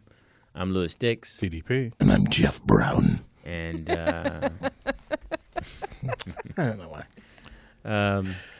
Is that movie phone? No, oh man, I have so much fucking fun with his voice. Every now and then, like I'll see it toll free. Mm-hmm. Hello. Hi. Yeah, we're calling from the resort. Fuck your resort. I'm not going. I don't give a fuck about your timeshare. And if you call me again, I will hunt you down, gut you, and wash my truck with your blood. And then they don't call me back. It's pretty effective. Now, that'd be a trip if they kept talking. So, what time was it? Just undaunted by my bullshit. You're our package. Yeah. Does that shit must still work on some level. They must be effective with this telemarketer bullshit on some level. Because it doesn't work. I have not bought shit from anybody who has interrupted my dinner with a fucking phone call. Right. I couldn't do it. But I saw something last night. You know how they sell these things on TV? Infomercials. Yeah. Right. It's one thing that's a flashlight that's supposed to be able to, I forgot the name of the light, but it's a flashlight that can deal. It's just a great light. It's a light for anything. Normally it's $60. Did it make you sit up in the bed? No, it was an interesting thing because I was listening to what it could do. Okay. And it said you can run a truck over and it doesn't break. You can flash it in somebody's breaking in your house. You can have it in ice freezing water. And then it said you can have it in water boiling 280 degrees and still it work. How the hell does that work? And that's the first thing I started thinking. Well, how do you? Who's in the water for 280 degrees? Who the hell is in a submarine? Because you have to put water under pressure in order to make it go above 212. Who drops their flashlight in a radiator? Right. I dropped my flashlight in my car radiator. So I was just like, that part threw me. That's when I said I'm not buying Well, it. you might be at the hot springs, and you can have your flashlight in the hot springs. Unless the hot springs are on Mars. There's no way. How are you going to hold the flashlight? That's what was throwing me. 280. They didn't offer you the flashlight holder? No, like a selfie stick. Right. Wait, before you act. They didn't say that? They didn't give you the flashlight holder? And I was still impressed, though, because everything on TV after 1 o'clock is $19.99. You can get 2 of them if you order now. Right. Yes. So how much is it really worth? Just, you know when you get it, it doesn't work. Yeah, or not nearly like the one that they use. You could have got it at the 99-cent store. Yeah, it's nothing like the overactors in the commercial. Oh, are you tired of your silly phone? Shocking you? Ouch! Those fucking things. Oh, God. Yeah. I don't like it when I guess like paper towels is their product. Like the other paper towel just fuck that. Oh, right. Fuck the shit. But they paper towel is just that's what they basically say. Yeah. They paper towels. They need a Keisha to sell paper towel. You see this paper towel here? It ain't shit. It's true. The paper towels are pretty weak. Yeah. Yeah, that's pretty Now funny. I can clean up after DeMarcus and them poker game with this with no problem. With one sheet, I can clean up. Another sheet, Latavion got shot. Little blood, I clean that up with the same sheet. And get the dog hair. And get the dog. Got to get King's hair. Yeah, those commercials. It's funny. Hey, thank you for all those Black History facts. Yes. POTUS. Those are wonderful. You're welcome. We got to get out of. Do you think 50 years from now, in Black History Month, what are they going to say that's been created? It'll all be rearranged. I mean, that this generation has created. In this year, and this date, in 2014, someone invented the twerk. I was just going on my mind saying that, but that the twerk. The twerk's going to come up. There's going to be such a huge hole in time when you look at contribution outside of technology.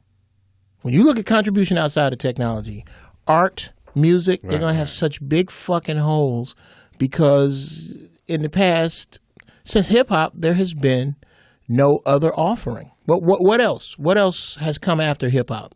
Techno. Yeah, exactly.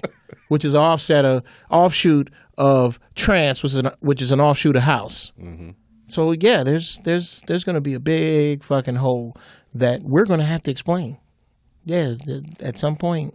That's interesting. The music, movies, and everything will be all digitized. So then it's the next digital 4K, 5K, however they go. And just a bunch of sequels. Yeah. We're going to have a sequel hole. There's a hole where, creativity was going like this, then it started to eat itself and regurgitate through here because we don't have shit really to say. Right. And then what's going to come out of it? Right, because like for them to have to bring back the Gong Show is pretty sad. Dude, how bad are you scraping? Is this what happened? At the beginning of time, the creator put all the ideas in a bucket, and there was a finite number of ideas. Everything from the wheel to the goddamn space shuttle. All these ideas are in the bucket, and in that bucket is Starsky and Hutch and Laverne and Shirley and every idea. Beretta. Apparently, we are scraping. We are getting splinter shavings into the ideas coming out of that bucket. Shows, we are fresh out of ideas. Oh, can I say this to that point? Is like, is there a time when these things where the licensing run out and then people buy the rights to these certain old projects, like they fall off? Like, I don't know if it was like 1932 or something. That stuff. Oh, okay. I see what you're saying. Kind of like. Like somebody owned the rights, they died, then it goes through probate or whatever, then it's up for sale, then somebody buys the right, then they remake, they redo. There's probably something like that. On certain levels, I know after a certain amount of time, music becomes public domain. Happy Birthday just became public domain. So I would say by about mid-May through the rest of time, you're going to start hearing polka Happy Birthday, hip-hop Happy Birthday, in commercials, because the producer who gets it, who uses it, doesn't have to break bread on the royalties with it. Right. But I don't know how that works with film or movie ideas, TV ideas. Call in if you know. Wow. Well, we only have, 4 more days, and then Black History Month is over. If you let it. Yeah. Well, hopefully you got it 24/7 in your home, and when your kids walk in, they see some history. Well, yeah. Well, yeah. We should actually. How do you apply it to life, though? How do these now apply that? Well, from a male's they're perspective, so far removed from you have to do it with your consistency of passing down certain rules and certain bylaws that that your son, hopefully, or daughter abides by, even if they bring another color in the home. This is how we did it. This is how we do it.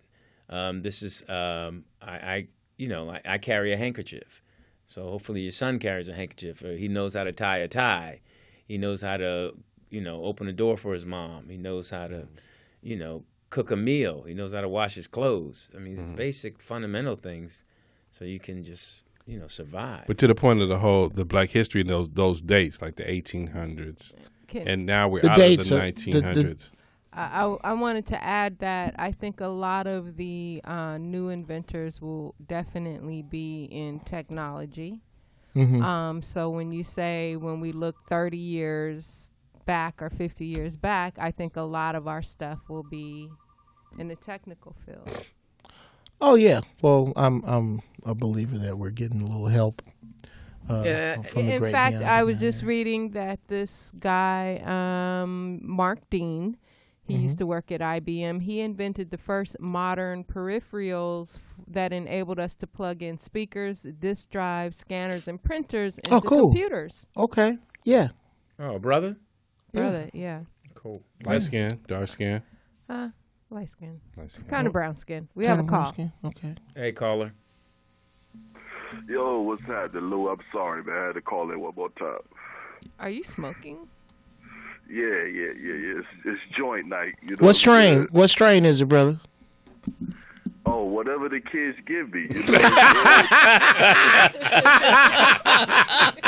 I don't know. Yeah, I don't know what that is. So you're on that coconut lovely right now. Word, right? No, I don't know. It could be Cookie Monster or Elmo. I don't know. You don't know. So what you do when you ask them? You just ask them by date. I need some more of that shit y'all gave me Thursday. No, I just ask him, nigga, is this shit going to take me to Pluto, nigga? Because that's where I'm trying to get. Amen. Yeah, what I'm saying? Amen. Whatever the kids Yo, GB, man. Hey, Doc. Shout out to you, brother. Thank you, man.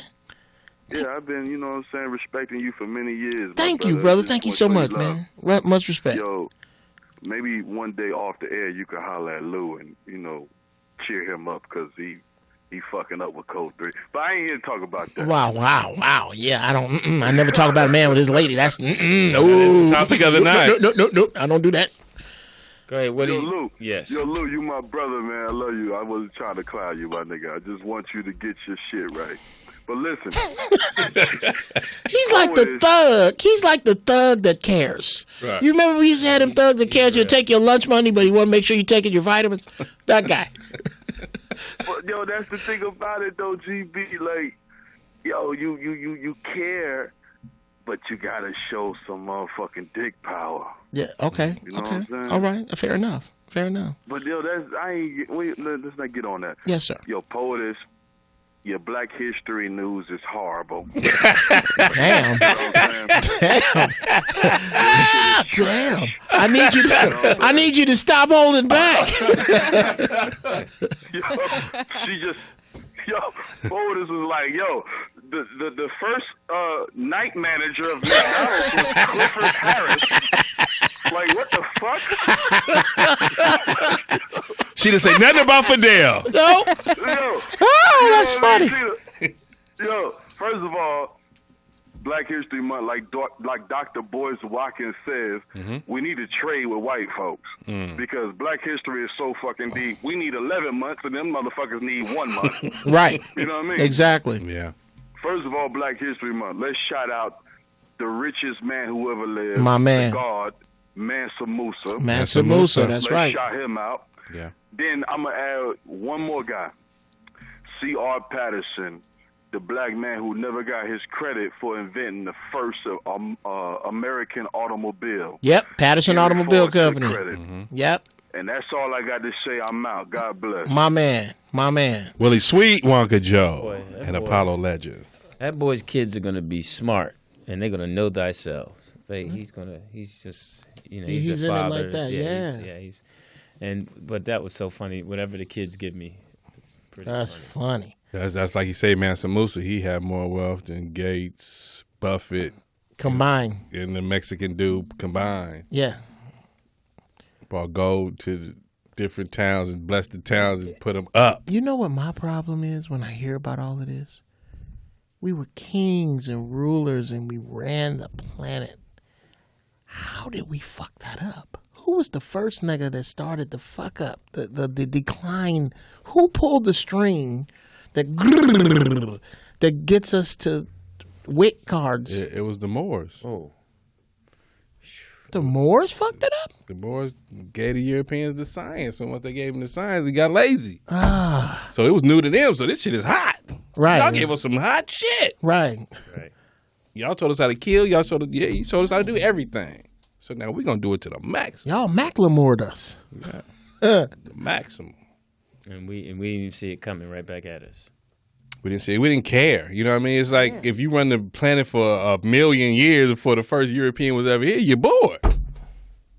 Them motherfuckers do that shit. Let them do that shit, man. Let them do that shit. And they little did they know. It's building their own situation. Okay. Yeah.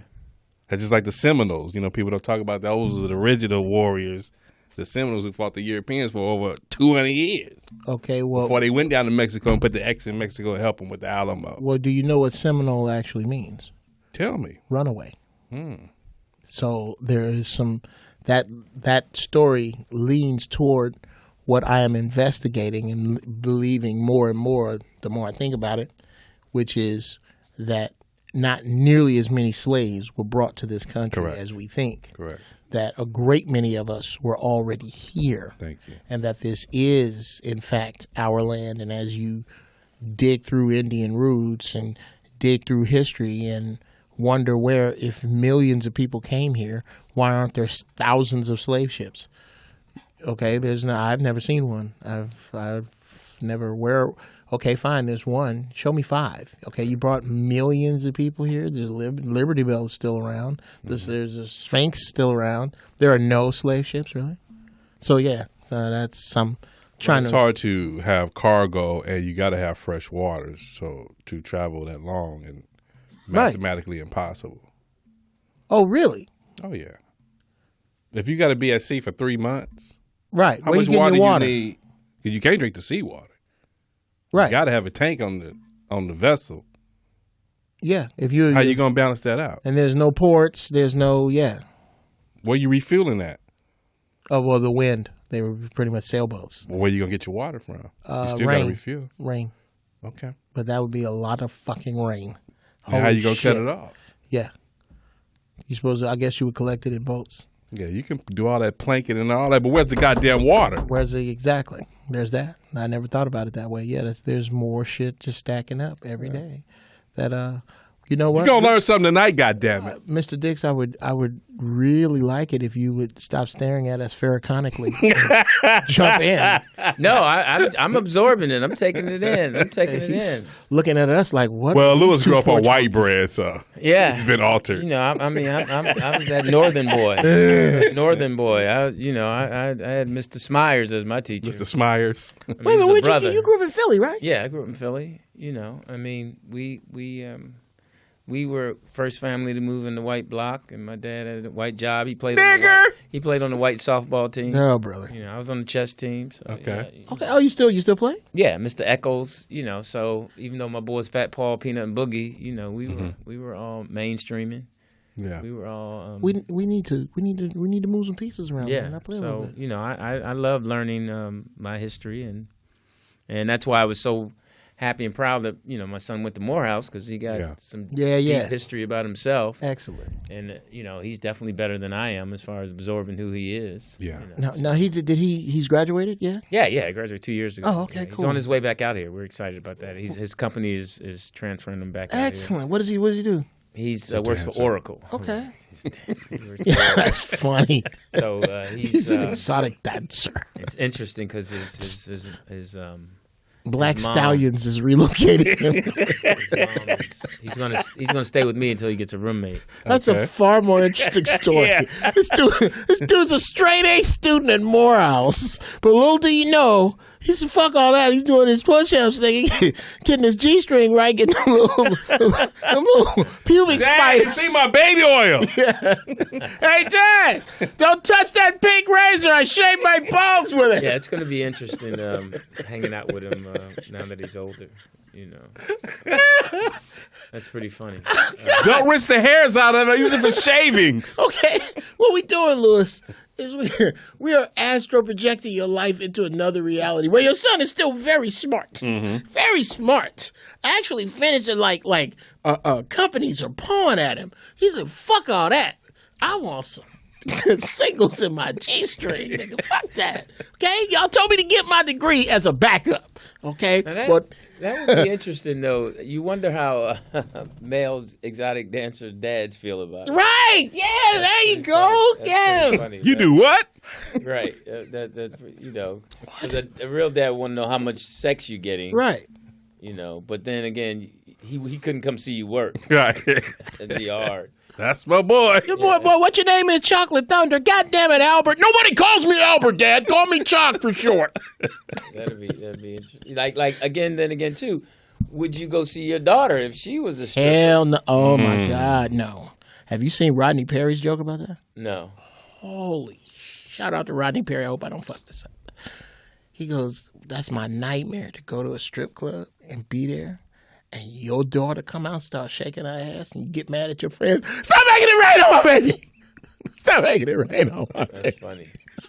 Oh my God, it's so fucking funny. I fucked this joke up, but it's so funny to watch him do that shit. That's gotta be horrifying. It's gotta be, man. I'm telling you, what would you do? Would you tip her? No, you got to sit there. That's funny. The show goes on. Yeah, it's too late to fix it now, nigga. It's too late. What, you gonna get her a pink bicycle and some cotton candy now? No, that's not what she wants now. Yeah, it's over. It's too late. You failed somewhere. She has glitter on now. Yeah. That's got to be a tough one. And that's fair. Okay, I'm not saying that every girl that has no relationship with her father winds up being a stripper. Correct. But every stripper I know don't know her daddy. That's all I'm telling you. I don't know. I know a few strippers.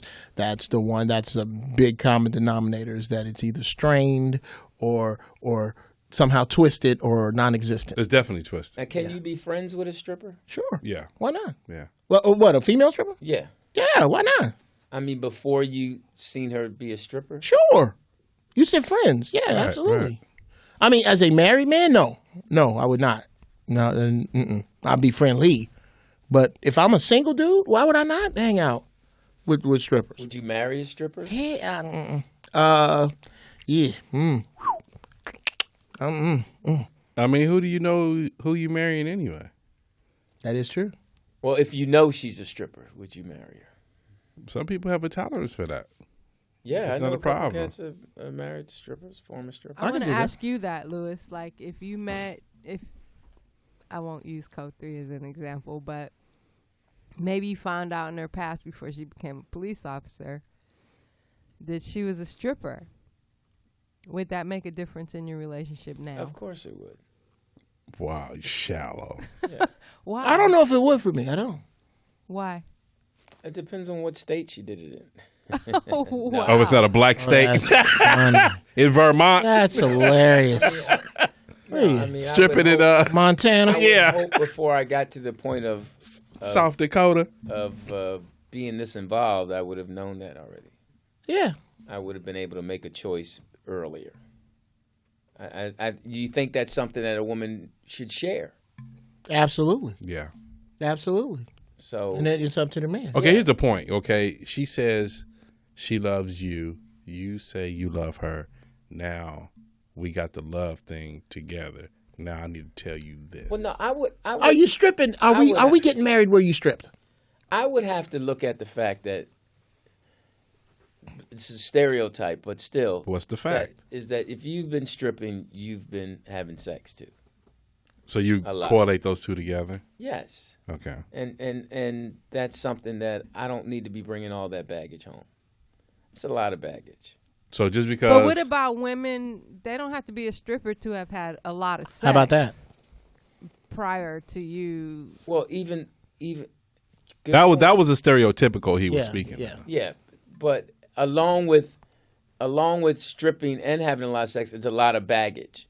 Now, if a woman's just been a hoe, that's also a lot of baggage. And again, I don't think you would be able to separate those. No, to be able to move in so comfortably without me figuring all that out. You should be figuring shit out regardless of what she did, whether she worked in a monastery or whether she was giving blowjobs for 6 months. It's just if you're with a woman who's of age, over 40, over 45, she's had a life, right? Mm-hmm. But if you're hanging out with her and every time you turn around, you're meeting somebody that she's been with, and that's a whole nother yeah. I mean, you got to have some kind of. What's the cutoff limit? Well, how many guys? Yeah. Oh, I have a great formula. Just say if you went to a banquet. Okay, a lot of women hate this fucking formula, but it's hard for them to argue. Okay, this is my definition of a hoe. Mm-hmm. Any woman who has slept with intentionally more than one member of an immediate family. I'm a fuck Teeter and Teeter's brother on purpose. More than 2 men in a particular unit. Chapter of the Qs, I'm going to fuck the president and the treasurer. Okay. At work, I'm going to fuck the dude in accounting, and I'm going to fuck the dude over in the mailroom. In the mailroom. Mm-hmm. Okay. Or more men than her age in a given square mile radius of her home.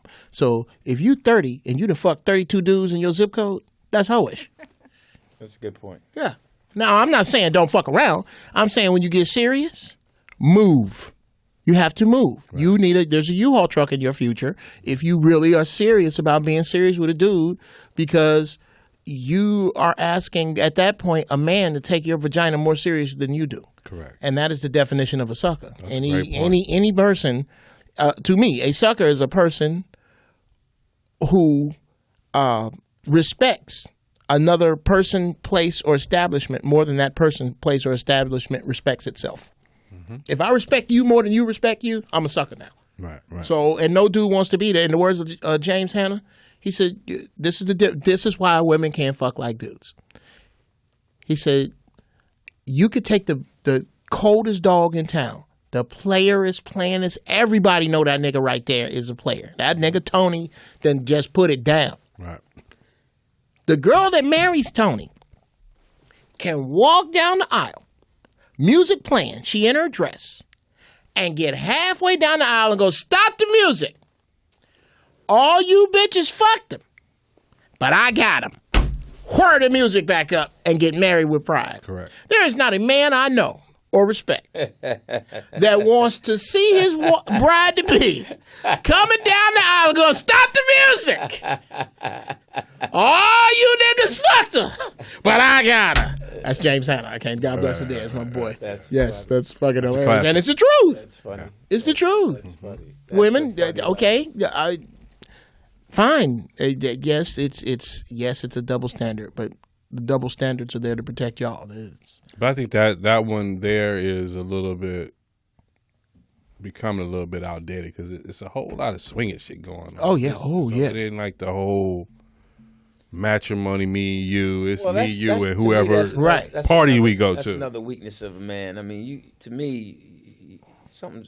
I don't want to say something's wrong with you, but if you letting your woman express herself, there's something wrong with you. Sitting there watching it, or you know she in the other room doing it. That's okay. I don't think. Why do it behind your back when she could do it in front of you? And I don't get to qualify or quantify another man's freak. Mm-hmm. Whatever that's, if that's your, this is the way I look at it. Be honest about whatever that is. Okay, if you done fuck 70 dudes, just be honest. You know, like in the words of Monique, it's not me. I'm not a hoe. My pussy is friendly. Mm-hmm. Okay, be honest about where you at. It's the deception that comes in, okay? What is the agreement here? If we have this open swinging agreement with whatever rules that entails, then that is what that is. If we have decided that, look, we only fucking each other twice a month, only missionary position up and down with the lights out, well, then that's an agreement. Right. And when you step outside of that agreement, you are just as guilty as the person who steps outside of this other agreement. It is the agreement that two people make, and I can't put myself over in that. Right. So I can't say that, because this dude likes I think it's fucking repulsive. But if this dude likes to let a dude fuck his wife, well, hey man, that's y'all shit. Right. As long as ain't no animals or kids involved, have at it. I don't really give a fuck. Yeah. It's not illegal. No. It's okay for whoever else wants to do that. Right. I'm saying for me. Right. Absolutely. I get that. Right. Yeah. I mean, I'm just. Absolutely. But compared to you and what's out there, it's a whole different brand. Yeah. Yeah, and to me, them cats, they out there with stay in your lane. Yeah. Don't stay, but hey, I don't know. It won't work for you. You just couldn't do it at all. At all. Since you're going to put at all. At all. At all. At fucking all. At all or not all. Not all. At all. Not at all. I feel you. I feel you. Not at all. I'm not. At all. That ain't my thing either. But I'm gonna tell you what. It's some great porn. Have you seen anybody else go to Pornhub and watch the cuckold porn? Here, I'll tell you what. What porn? Cuckold. It's CUCKOLD. What does that mean? That is the definition of a man who likes to watch other men have sex with his wife.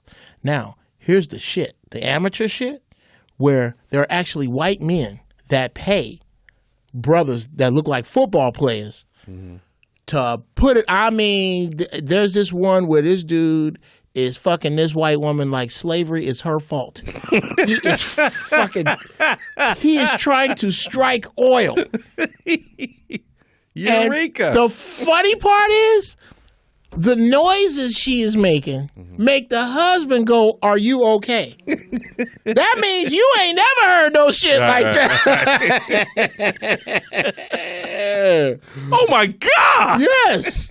Are you okay? Do you want me to make him stop? Fuck no! No, don't stop. And I mean, this brother, God. It's like his spine is connected to a trapeze. This nigga is pow. I'm like, shit. Hold on, Linda.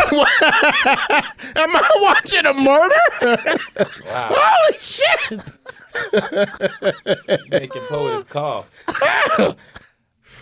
Oh, I'm telling you. This guy's really burying his lumber. This dude here. And how do you spell that again? CUCKOLD. I know what the Miss Mo is going to be doing with her evening. She does like gangbangs. These niggas here. Add to her collection. I tell you another one. Look at, I'm I'm a porn aficionado on my shit. I'm listening. Shout out to my man Justin Slayer. Okay. Justin Slayer is a porn star that is obviously angry about racial relations. Because when that nigga get a white girl in the bed, holy shit. Look up Google. You can Google it, but it makes it's a lot faster if you porn search it. Okay. Justin Slayer, Georgia Peach. There's this white girl that is built like Beyonce. That this nigga, god damn it, when I tell you, I thought the police was gonna break in the way this dude was putting. Holy shit! I'm like, wow. I mean, I looked at him and go, I do not fuck like that. I don't do that. I don't do it. If that's what you need, I'm not your guy. I'm not your guy, okay? I cannot do that. I'm 52. When I was 25, I was not fucking like that. This nigga here his dick is angry. All right. She's looking it up right now. All right. So loose. I'll wait till I get home. Yes, I suggest you do, because it is. Whew.